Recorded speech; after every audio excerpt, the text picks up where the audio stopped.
Namaste, and welcome to this overview and background for the Bhagavad Gita chapter by chapter. There are 18 chapters in the Bhagavad Gita with 700 verses. The Acharyas in our disciplic succession have divided the 18 chapters into 3 parts. Part 1 is chapters 1 to 6. Part 2 is chapters 7 to 12. And Part 3 is chapters 13 to 18. So let's quickly look at these 3 parts. Part 1. In summary, it's about you. For example, it begins with chapter 1, observing the armies on the battlefield of Kurukshetra.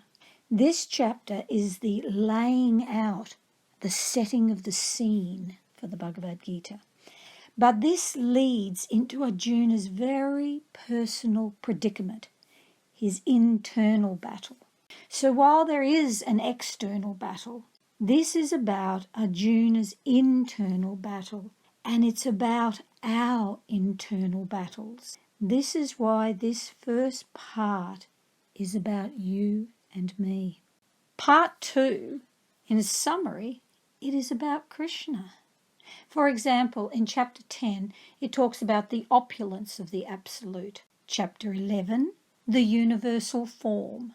So all different aspects about Krishna. Part 3, this begins with what is your relationship with this material world? For example, in chapter 14, it talks about the 3 modes of material nature. Part 3, though, concludes with chapter 18, highlighting your relationship with Krishna. So now we'll look at a background, and specifically about the background for some of the personalities who will take part in the Battle of Kurukshetra. So 5,000 years ago, there lived a powerful king who had 3 sons, Dhritarashtra, Pandu, and Vidura. Dhritarashtra was the eldest and therefore in line for the throne, but because he was born blind, he could never reign. Instead, the second son, Pandu, was crowned king. Vidura supported this arrangement. Blind King Dhritarashtra had 100 sons called the Kauravas. His eldest son was Duryodhana. Pandu had 5 sons called the Pandavas. They were Yudhisthira, Bhima, Arjuna, and twins Nakula and Sahadev.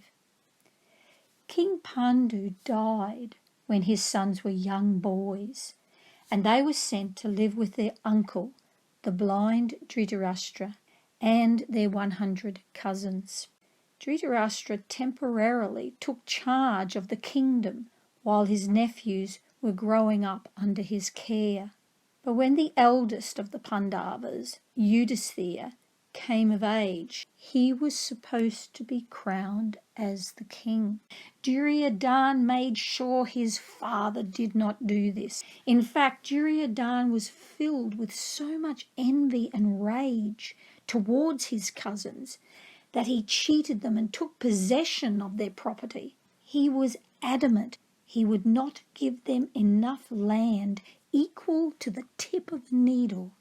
Eventually, after much tolerance on the part of the Pandavas, they resolved themselves to battle with their cousins and uncle. The blind king Dhritarashtra's name means one who usurps another's land, and his son Duryodhana's name means dirty fighter. Kurukshetra was chosen as the battleground, and preparations were made. The Kauravas had the larger army, and their supreme commander was the great-grandfather Bhishma. The Pandavas had the mighty Dhristadyumna as their commander. On the first day appointed as time to begin the battle, the 2 armies stood facing each other.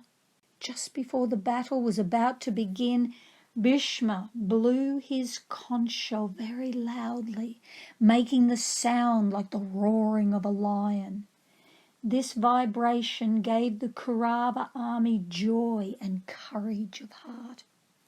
But then, on the other side, Lord Krishna blew his conch shell called Panchajanya.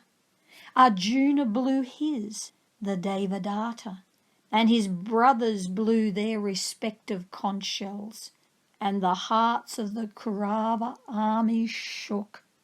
At that time, Arjuna requested Krishna to draw the chariot between the two waiting armies. He wanted to know who was present, who was he about to fight and kill. It is at this point that the great conversation between Krishna and Arjuna begins to unfold.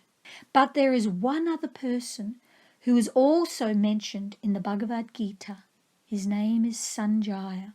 He was the secretary of the blind king Dhritarashtra. Because of the king's blindness, he could not come onto the battlefield, and therefore he stayed in the capital city, Hastinapur. The night before the battle was due to commence, the great personality, Vedavyas, visited the king. He offered the king's secretary, Sanjay, the mystical ability to hear the conversation that would take place between Krishna and Arjuna. And so it was that Sanjay became the perfect secretary for the king. So that was a short background for the personalities you are now going to meet in the Bhagavad Gita. Namaste.